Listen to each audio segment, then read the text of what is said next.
No começo, a escuridão. Depois, uma explosão deu origem a sistemas em constante expansão de tempo, espaço e matéria. A cada dia, novas descobertas desvendam os enigmáticos e admiráveis segredos de um lugar que chamamos o Universo. Ao verem a incrível complexidade da Terra, as pessoas sempre se perguntaram o que tornou tudo possível. Que fogo divino inspirou as equações da física? As religiões há muito fornecem a explicação espiritual de que Deus criou o universo. Mas não estará a ciência começando a achar sinais que afastam essa hipótese? Ou a física nos diz que não foi necessário haver um criador? Stephen Hawking e eu dizemos no livro O Grande Projeto que o universo pode ter vindo do nada. Vamos partir para uma pesquisa científica por Deus no universo.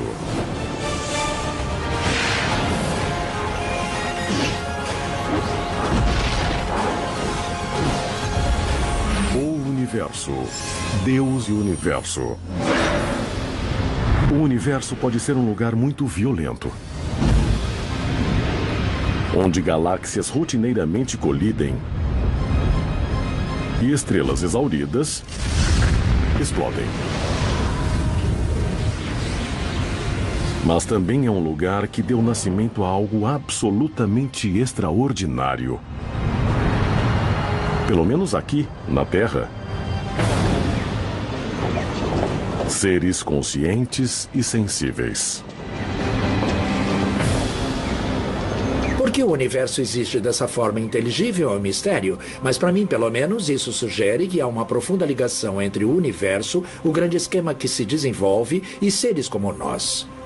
De alguma forma, o universo se tornou autoconsciente. Ele engendrou o surgimento de seres pensantes e abrangentes como nós que podem conhecer o universo. Muita gente se admira de que o universo, em bilhões de anos, tenha dado origem a seres que saibam reconhecer sua complexidade. Podemos até ponderar onde e quando aparecemos.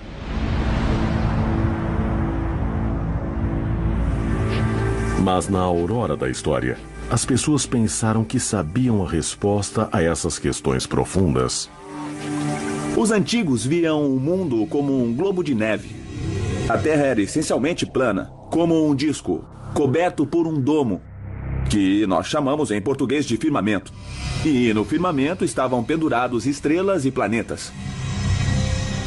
Quase todas as culturas antigas acreditavam que o universo existia em um domo similar a esse. E nunca questionaram quem o havia criado. Os antigos acreditavam que havia um ou vários deuses responsáveis pela criação e manutenção do universo. A ideia de que Deus criou o universo foi muito pouco questionada até a Idade Média, quando os cientistas fizeram sugestões sacrílegas baseadas em suas observações. O Sol, e não a Terra, era o centro do universo. Foi uma mudança de paradigma. Já havia outra maneira de explicar os fenômenos naturais que nos cercavam pela ciência. Desde a Idade Média, cientistas desenvolveram sofisticadas teorias novas sobre a enormidade do universo e nosso lugar nele. Teorias onde muitas vezes não havia lugar para Deus. Muitos fenômenos pareciam misteriosos ou miraculosos ou mágicos. E através do processo científico nós passamos a entendê-los. Cientistas gradualmente perceberam que o Sol era apenas uma estrela dentre as bilhões que existiam só em uma galáxia. Que havia centenas de bilhões de estrelas e que tudo surgiu de uma grande explosão há 13,7 bilhões de anos. As teorias científicas, as observações e os experimentos podem nos dizer onde ficamos no cosmos. Mas elas não respondem às eternas questões. Por que estamos aqui? E quem, se existir, nos criou? Alguns físicos continuam a procurar a resposta. E o que já encontraram é extraordinário. Uma ordem notável e invisível que pode governar nosso universo. Nos admiramos com a beleza e a majestade do mundo natural. As árvores, o céu e a beleza de um pôr do sol é incrível em sua majestade. Como criar sentido para tudo isso? Precisamos ler o subtexto oculto da natureza, as relações matemáticas em que ela se apoia, formando uma espécie de mundo oculto. Alguns veem isso. Sem levar em conta a crença em Deus, a maioria dos cientistas crê que parece haver um código cósmico.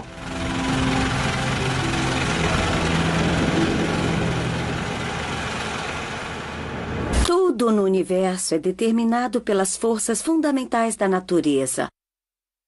O poder dessas forças se caracteriza por números chamados constantes fundamentais, tão sensíveis que, se mudassem por pouco que fosse, o universo que conhecemos não existiria. Por exemplo, se a taxa de expansão do universo logo depois do Big Bang tivesse mudado em 1 quintilhão, 1 quintilhão é seguido de 18 zeros. O universo continuaria a se expandir ou cairia em si mesmo. E nada disso seria possível. Para ilustrar como 1 em 1 quintilhão é uma quantidade muito pequena, imagine todos os grãos de areia desta praia. Aliás, imagine todos os grãos de areia de todas as praias do mundo. Esse número é provavelmente mais ou menos 1 quintilhão. Nessa analogia, se essa areia toda representasse a taxa de expansão do universo depois do Big Bang, quantos grãos de areia eu precisaria somar ou tirar para destruir o universo? Só 1 grão. 1 em 1 quintilhão. Foi necessária essa precisão para que estivéssemos aqui.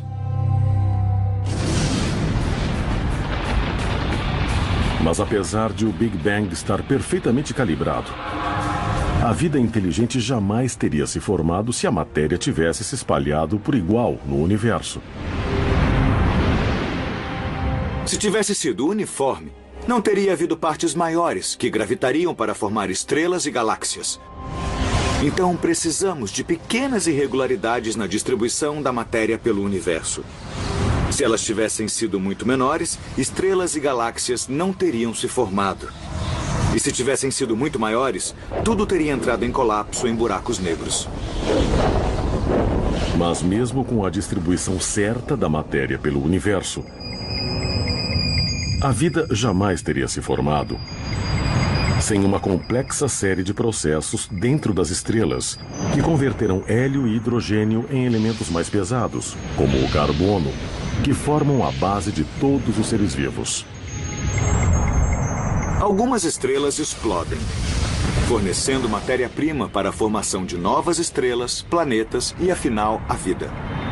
Se as leis da física fossem um pouco diferentes, ou se as constantes físicas fossem um pouco diferentes do que realmente são, o processo de fusão nuclear e a explosão de estrelas poderia não ter sido possível e não estaríamos aqui conversando.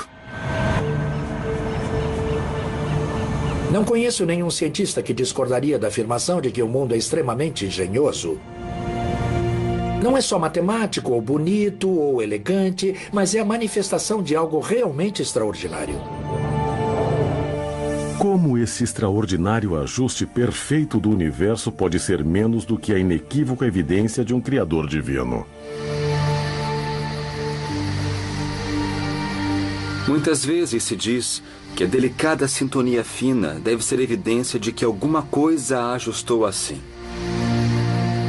A maioria dos físicos, no momento, acha que o caminho não é bem esse. Quando você vê uma coisa muito bem ajustada em física, o sentido usual é de que um mecanismo que você não entende muito bem exerce um papel nisso. Então, apesar de parecer que um Criador divino planejou o universo, muitos físicos dizem que a precisão universal não prova nada disso. Outra coisa deve estar em jogo. Mas o que, além de Deus, poderia explicar a notável série de eventos que levou à criação da vida no universo?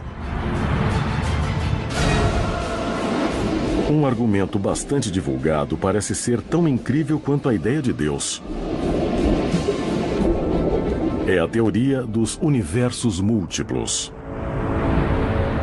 Um grande número de universos, talvez um número infinito, poderia, em princípio, existir em um vasto hiperespaço. Podemos entender a ideia de hiperespaço se o compararmos a uma caneca de chope. A caneca de chope seria o hiperespaço e as bolhas seriam os universos individuais. As bolhas na caneca de chope fisicamente são todas iguais. Mas suponha que tenham algumas propriedades. Alguns universos podem conter carbono e oxigênio e estrelas e gravidade. E outros não. Nós estaríamos em um universo rico e complexo que culminaria com a vida como a conhecemos. Se há um número infinito de outros universos, o ajuste perfeito que parece existir no nosso não seria um exemplo do plano de Deus, mas apenas de leis da estatística. A maioria desses universos não desenvolveria ou abrigaria naturalmente a vida inteligente. Mas alguns, sim. A explicação para esse universo ser diferente é que ganhamos uma gigantesca loteria cósmica. É razoável pensar que não poderíamos viver e existir em um universo hostil à vida. Só universos bioamigáveis podem conter seres pensantes. Haver uma multiplicidade de universos é uma consequência simples e natural de um dos mais prováveis modelos de nascimento e evolução de nosso próprio universo. É como as estrelas e os planetas. Se você tiver a capacidade de fazer um, será fácil fazer muitos deles. Mas alguns teólogos dizem que a ideia de um número infinito de universos é tão ou mais improvável do que a ideia de um criador que garante que nosso universo seja habitado pela vida. Na verdade, um multiverso requer uma fé igual à fé em um Deus transcendental. Simplesmente não existe evidência disso por enquanto e pode vir a ser difícil de provar no futuro. O físico Paul Davies disse que postular que há trilhões e trilhões de universos apenas para explicar o nosso seria forçar o conceito e levá-lo a extremos cósmicos.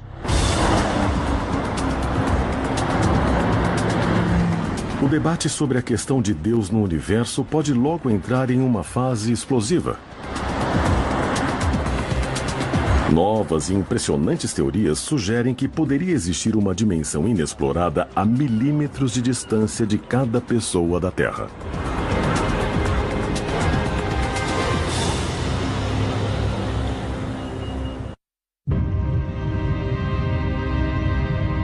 Enquanto a procura por Deus no universo esquenta, alguns cientistas trabalham no desenvolvimento de uma teoria que está sendo chamada de Santo Graal da Física. É uma teoria que explicaria tudo do universo, inclusive como ele começou. Chama-se Teoria das Cordas.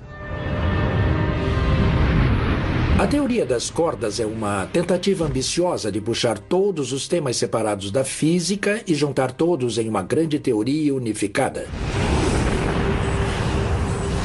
Como ela promete responder a quase todas as questões da física, será a teoria das cordas capaz de nos dizer se houve um criador transcendental ou se só as leis da física deram nascimento ao universo? Ela nos leva um nível adiante. Sempre que encontramos novas ligações das coisas, descemos um nível e chegamos mais perto da explicação total. E quando chegarmos à descrição completa do universo, não haverá muito mais para onde ir. Quer a teoria das cordas nos leve a Deus ou não, ela já oferece sugestões muito atraentes sobre dimensões nunca exploradas, que os humanos nunca detectaram. A ideia básica da teoria das cordas é de que há blocos fundamentais de energia, que poderiam se chamar cordéis, que vibram de maneiras diferentes. E os vários modos de vibração correspondem a diferentes tipos de partículas fundamentais que observamos no universo. Segundo a teoria, essas cordas infinitesimais são os blocos fundamentais que constroem a energia e a matéria.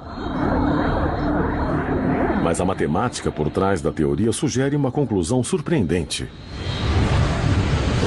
A corda deve vibrar não só nas 3 dimensões que vemos, mas em um número maior. E daí a questão: onde estão tantas dimensões extras? Alguns físicos acreditam que as dimensões podem ser tão pequenas que podemos nunca conseguir detectá-las. Mas outros dizem que algumas delas podem estar fora do nosso universo, no chamado superuniverso. É bem possível que nosso universo, as 4 dimensões facilmente observáveis, seja como uma membrana em um superuniverso multidimensional. Em teoria, o superuniverso multidimensional poderia existir a milímetros de nós, porque está em uma dimensão diferente. Mas como ele pode existir perto de nós sem que saibamos? E no que isso implica quanto à existência ou à não existência de Deus? A astrônoma Laura Denley vai demonstrar isso no mundo tridimensional da altura, largura e profundidade. Ela vai se comunicar com o físico Alex Filipenko, que está em uma tela de TV com apenas 2 dimensões: altura e largura. Alex? Alex não pode ver Laura porque está preso em 2 dimensões. Ele não tem a dimensão da profundidade que o ligaria ao mundo de Laura. Ele não pode ver nada na frente dele nem nada atrás, porque no universo bidimensional dele não há na frente e atrás. Eu, por outro lado, posso ver atrás de mim e vejo o Alex naquela tela. E ela também pode ouvir o que Alex diz. Se as leis da física fossem limitadas a funcionar em um certo número de dimensões, não poderíamos fisicamente ver ou tocar ou experimentar uma dimensão perpendicular às outras dimensões. Então, por exemplo, suponha que nosso universo hipotético fosse só a superfície, a tela da televisão. Você poderia ir para cima, para baixo, para a esquerda ou direita ou qualquer combinação desses movimentos, mas não poderia ir para dentro ou para fora.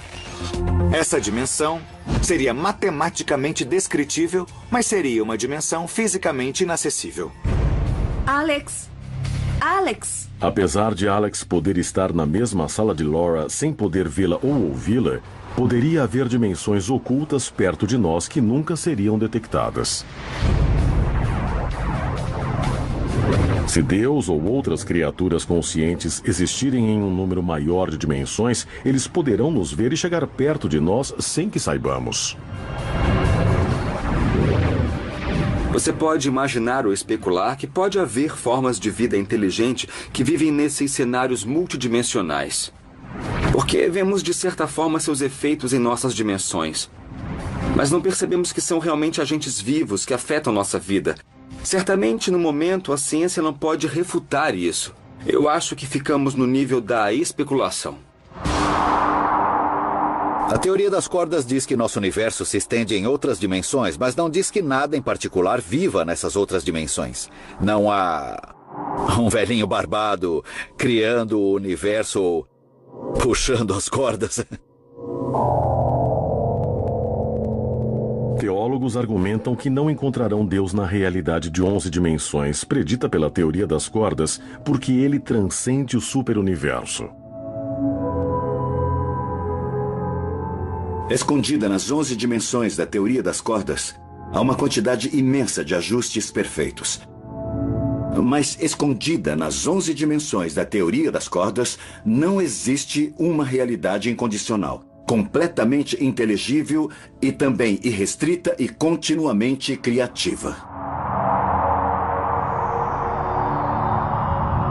No entanto, alguns cientistas creem que mesmo que Deus não exista no superuniverso, a causa do Big Bang pode existir. Existe uma hipótese de que o Big Bang aconteceu quando 2 membranas paralelas colidiram uma com a outra, em um hiperespaço multidimensional. Pessoalmente, não endosso essa hipótese, mas acho a ideia interessante. Mas como a ciência pode provar ou refutar o que acontece nas dimensões extras propostas e apoiar ou rejeitar a existência de um Criador? quando nós estamos destinados a ficar em nosso mundo tridimensional. Uma possibilidade é que podemos achar efeitos das outras dimensões interagindo com partículas com capacidade de se mover nessas outras dimensões. Para achar matéria que se move em mais dimensões, os cientistas construíram enormes aceleradores que façam colidir partículas subatômicas a tremendas velocidades. Mas os aceleradores de partículas podem fazer algo mais surpreendente, algo que parecia impossível há apenas alguns anos. Podem permitir que cientistas voltem no tempo para o momento onde nosso universo foi criado. E talvez, como já foi sugerido, ver um relance de nosso Criador.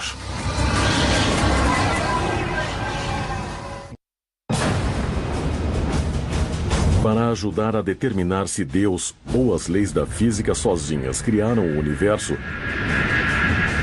os cientistas vão usar um acelerador de partículas de bilhões de dólares para voltar no tempo para perto do momento da criação.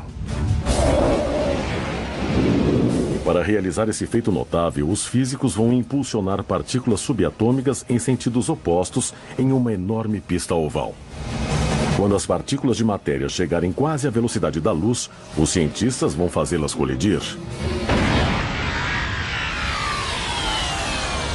Mas como essas violentas explosões podem fazer com que os cientistas olhem para trás e tenham uma visão do passado que esclareça a questão de Deus? O que o acelerador de partículas faz é nos levar além da órbita da teoria e nos dar acesso direto à física que prevaleceu na primeira fração de segundo depois do Big Bang.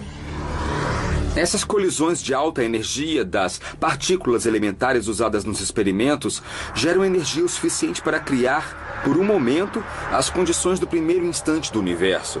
E depois podemos estudar o momento da criação usando as leis da física. A enorme energia gerada na colisão das partículas é uma versão microscópica das condições de superaquecimento que existiam logo depois do Big Bang.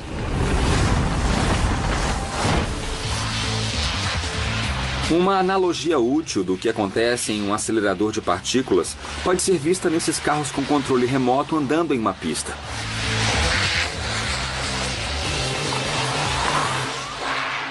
Eu estou em uma pista de corrida com um perito, Dana Smeltzer, que me ensinou a usar o controle remoto para dirigir os carros pela pista.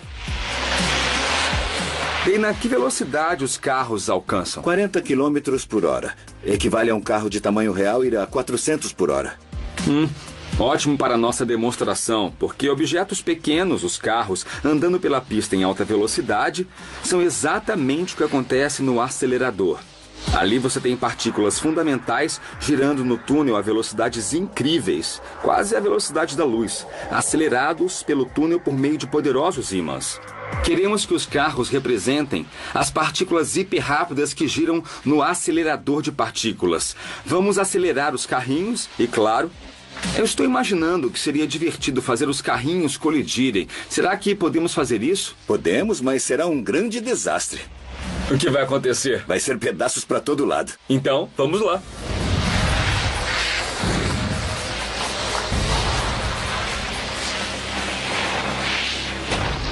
Oh, que beleza!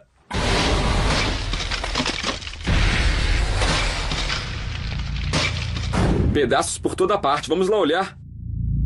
Muito legal. Ah, nossa. Temos pedaços de vários tamanhos. Muitos pedaços. A energia criada na colisão imediatamente desmancha o carro em dezenas de pedaços. Quando a explosão é amplificada exponencialmente em um acelerador de partículas, cria-se tanta energia que por uma fração de segundo as condições do local da colisão se parecem com as do momento da criação do universo. E os cientistas podem ver a mão de Deus começando tudo. Você realmente entrevê como o universo era logo ao nascer. Você entrevê a criação. Nós podemos ver como as coisas se tornaram o que são através da física que acontecia há bilhões de anos. Então é como remontar a própria criação. Recriar uma pequena parte dela em um experimento nos permite ver o momento da criação e ver que as leis da física podem nos dizer o que aconteceu. Do mesmo modo que vemos aqui o resultado da colisão e podemos usar as leis da física para imaginar como os carros colidiram e de que os carros eram feitos.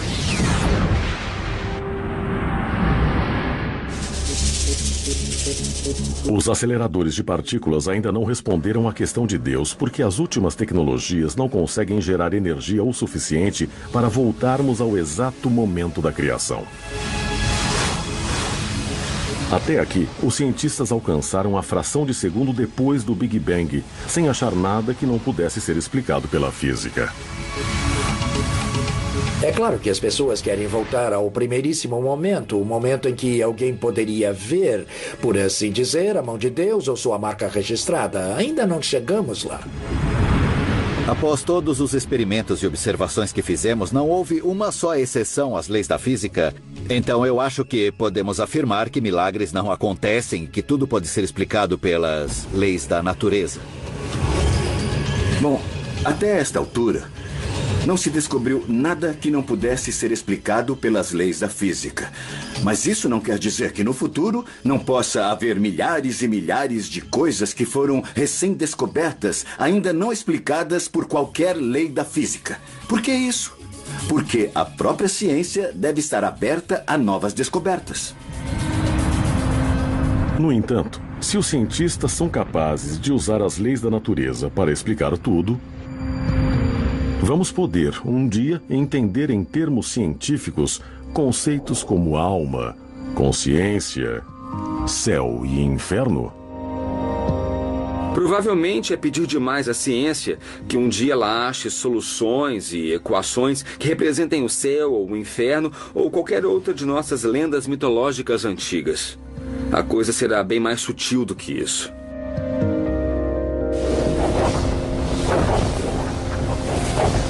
Os físicos esperam eventualmente dar uma explicação científica completa de como o universo foi criado. Mas dizem que não está a seu alcance determinar se Deus criou ou não as leis científicas. A menos que o Criador tivesse deixado uma mensagem no universo, um código cósmico, quando o programou. Haverá pistas do arquiteto cósmico enterradas no universo no meio de tantos outros códigos como uma marca registrada estampada na arquitetura do universo? Bem, o problema é muito desafiador em si, mas alguém pode seguir uma pista para sempre sem por isso achar uma marca registrada. Acho que é uma causa perdida e um exercício sem esperança. Mas em sentido profundo, o fato é que o universo é matemático. E quando exploramos o mundo matemático, estamos, de certa forma, entrevendo a mente de Deus. O que estamos fazendo é explorar em nível oculto a ordem na natureza. Mas um dos mais respeitados cientistas do mundo recentemente chocou o planeta quando disse que explorou a origem oculta da natureza e achou provas matemáticas de que Deus não precisa existir.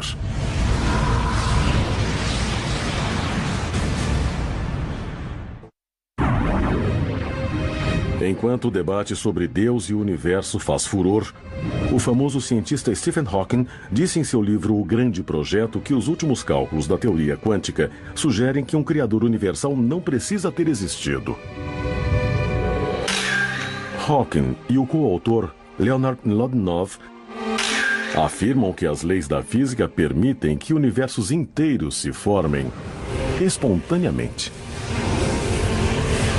Stephen Hawking e eu dissemos em O Grande Projeto que o universo, a galáxia, o sistema solar, a Terra, essa pedra, qualquer coisa pode surgir do nada.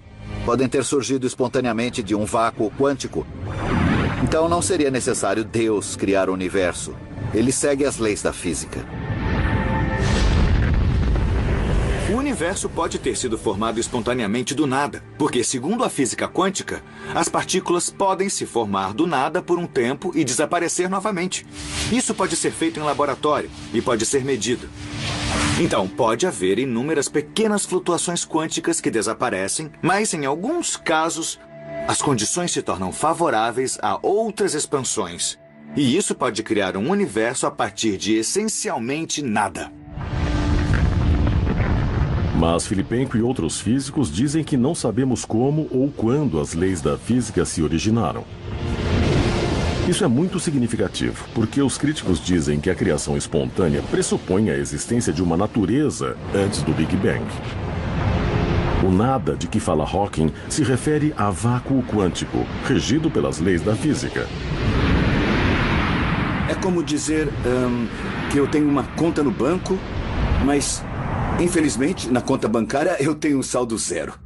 Agora, olha, isso quer dizer que eu não tenho uma conta bancária de verdade em um banco de verdade?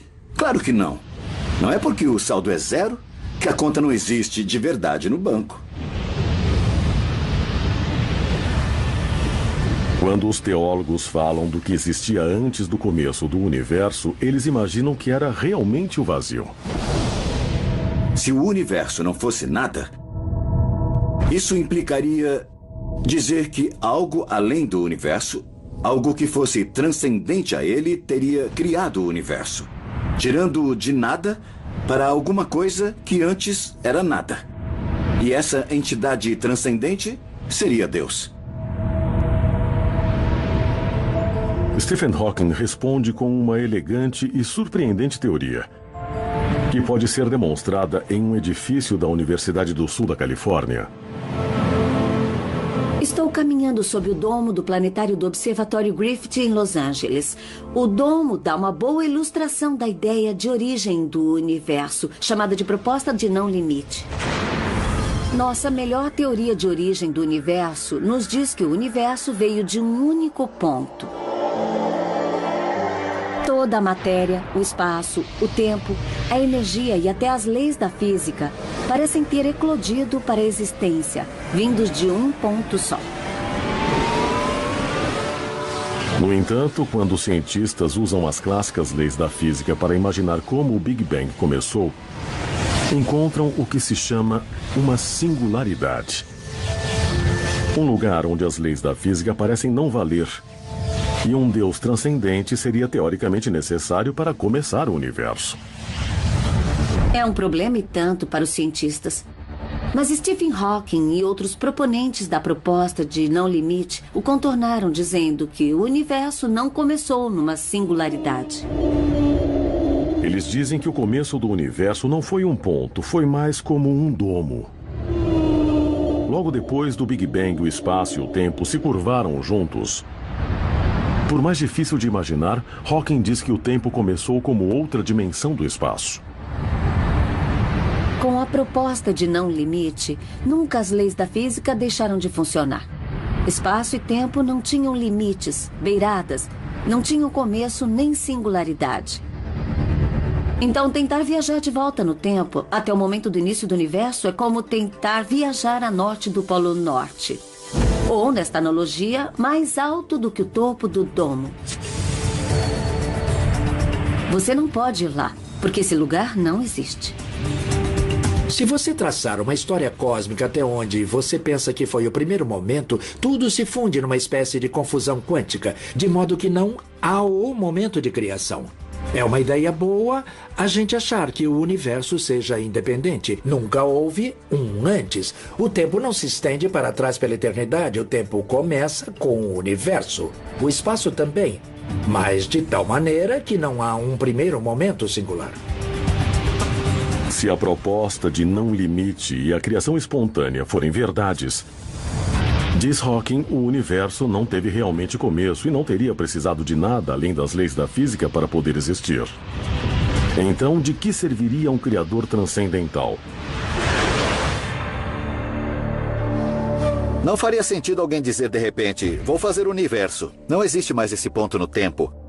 E a ideia de que o universo pode surgir do nada significa que não é necessário um Deus para fazer tudo. Então, juntar essas duas ideias mostra que os argumentos padrão que justificam um criador não se sustentam.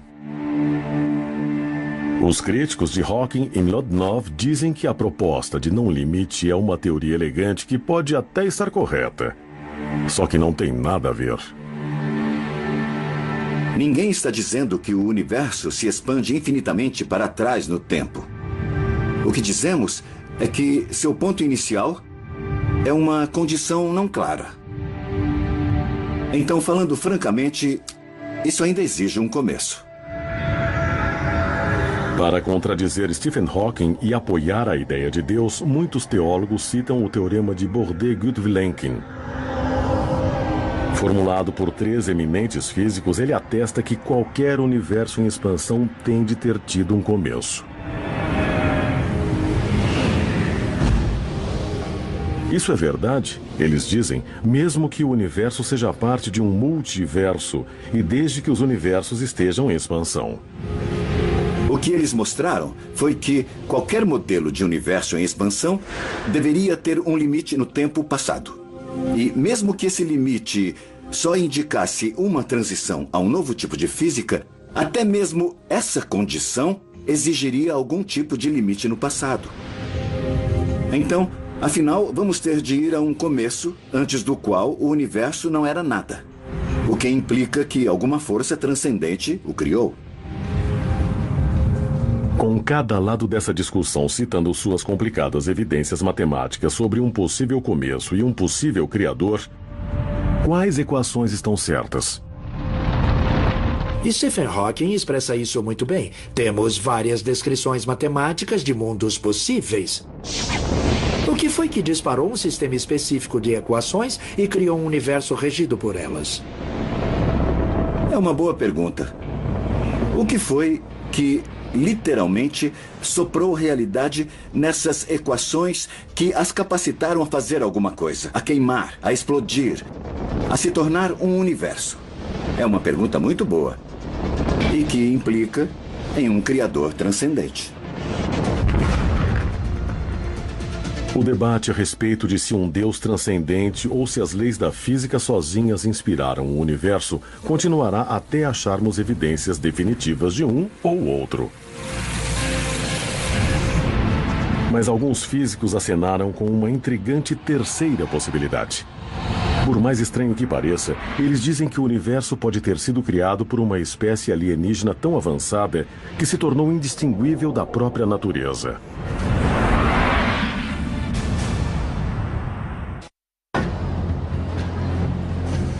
Enquanto os físicos procuram resposta para as questões fundamentais sobre o início do universo e o papel que Deus pode ter tido nele, outros se perguntaram como ficaria a questão se fizéssemos contato com uma civilização alienígena avançada. Eu não tenho dúvida de que descobrir a existência de outros seres inteligentes no universo seria a maior descoberta científica de todos os tempos.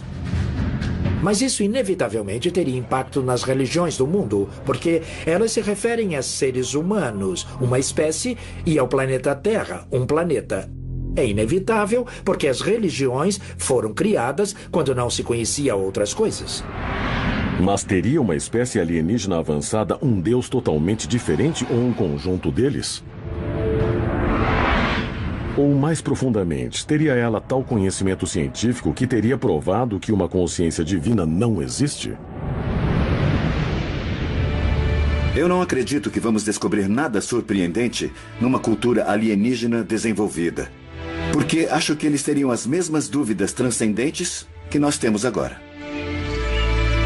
Não acho que encontrar extraterrestres, se existirem, nos traria maior percepção de Deus. Estamos de acordo que quando o velho mundo encontrou o novo mundo, os habitantes do novo mundo tinham deuses que eram diferentes dos observados pelos habitantes do velho. Sempre que encontramos uma cultura nova, aprendemos coisas novas sobre ela e como ela encara e descreve Deus. Mas talvez uma pergunta mais urgente seja se os alienígenas não seriam o Deus que as pessoas procuram. A entidade que criou o universo. Podemos imaginar um futuro distante onde a ciência tenha avançado a ponto de não só poder manipular a matéria no mundo, mas de criar universos inteiros. Poderíamos desenhá-los e criá-los como quiséssemos, e se essa manipulação se estendesse ao ponto de escolhermos as próprias leis da física, poderíamos fazer universos de um tipo que talvez nunca tenha existido antes. Poderíamos fazer um universo original. Isso é pura especulação, mas não está tão distante assim do que a teoria das cordas prediz. Talvez possamos um dia criar um universo novo, quase como se fosse um projeto de física. Os cientistas poderiam eventualmente focar energia o suficiente em um ponto microscópico do espaço para criar um buraco negro em nosso universo, enquanto do outro lado um Big Bang criaria outro universo. Bem, estamos muito perto de especularmos que talvez nosso universo seja o produto de uma superinteligência que existe em outro universo. Se essa especulação se tornasse verdade, refletiria o antigo ensinamento hindu de que há um número infinito de universos, cada um com um Deus diferente, cada um com seu próprio sonho cósmico. Mas seria esse Deus o ser transcendental que as pessoas imaginam ser nosso Criador? Ou seria simplesmente um mortal muito avançado? Bom, uma mãe cria uma criança. Mas isso não quer dizer que a mãe seja o Deus da criança. Somos todos criaturas da Terra. Não quer dizer que a Terra seja Deus. Mesmo que houvesse múltiplos deuses pensando em múltiplos universos, bom, ainda seria necessário ter, logicamente, um superdeus que pensasse na existência dos outros deuses, cada um no universo sobre o qual ele está pensando.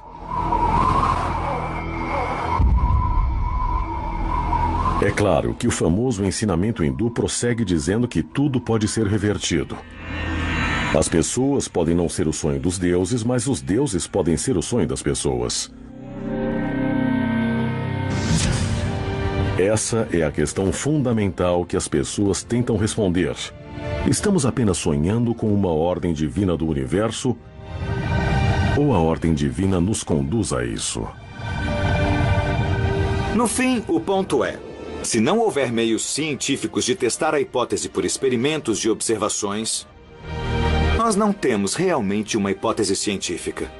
E então, já que a questão da origem e a questão do Criador é uma questão que nós não podemos testar, ela não é uma questão científica.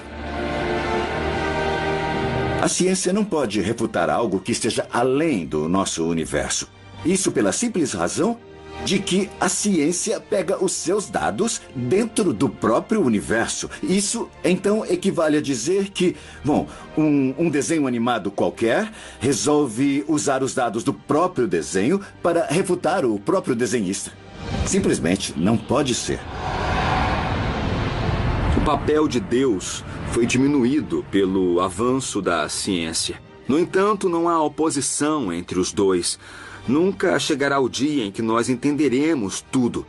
Sempre haverá o desconhecido, sempre haverá uma fronteira. Então sempre haverá para as quais não teremos resposta naquele momento. Mas sempre haverá a esperança de explicar tudo melhor. Para começar, a física e a matemática nunca vão conseguir explicar de onde as leis ou a lógica vieram. Se as pessoas quiserem dizer que vieram de Deus, certamente não vamos refutar. Digamos que as leis da física são tão eternas quanto Deus é para os teólogos. Podemos imaginar que haja algo em que as leis da natureza se apoiam, algo que as sustenta e explica. Por que são matemáticas? Porque têm as propriedades que têm. Porque são inteligíveis. Não sei se Deus é a resposta por causa da carga cultural que isso envolve. Mas creio que aceitar o universo e suas leis fundamentais como um conjunto de coisas maravilhosas, mas saídas do acaso, é totalmente insatisfatório. Acho que devemos ir além e podemos ir além.